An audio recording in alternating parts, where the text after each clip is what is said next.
తెలుగు రాష్ట్రాల్లో భారత ఎన్నికల కమిషనర్ జ్ఞానేష్ కుమార్ అధికారిక పర్యటన కొనసాగుతోంది. శుక్రవారం శ్రీశైలంలో స్వామివారిని దర్శించుకున్న ఆయన శనివారం హైదరాబాద్లో పలు ప్రాంతాలను సందర్శించబోతున్నారు.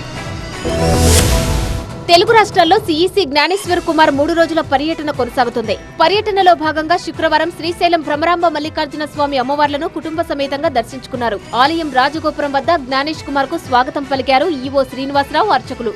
స్వామి అమ్మవార్లకు ప్రత్యేక పూజలు నిర్వహించారు. రాత్రికి ఆయన భ్రమరాంబ గెస్ట్ హౌస్ లో బస చేశారు. శనివారం తెల్లవారుజామున శ్రీశైలం మల్లికార్జున స్వామి ఆలయంలో మహా ఆరతి కార్యక్రమంలో పాల్గొన్న అనంతరం హైదరాబాద్ కు చేరుకున్నారు. శ్రీశైలంలో సీఈసీ పర్యటన పూర్తిగా భక్తి ఆధ్యాత్మిక కార్యక్రమాలకే పరిమితమైంది. అలాగే హైదరాబాద్ షెడ్యూల్లో భాగంగా జ్ఞానేష్ కుమార్ నగరంలోని చారిత్రక సాంస్కృతిక ప్రాధాన్యం గల ప్రాంతాలను సందర్శించనున్నారు. ఇందులో గోల్కొండ కోట, హుస్సేన్ సాగర్, చార్మినార్, సాలార్జంగ్ మ్యూజియం ఉన్నాయి.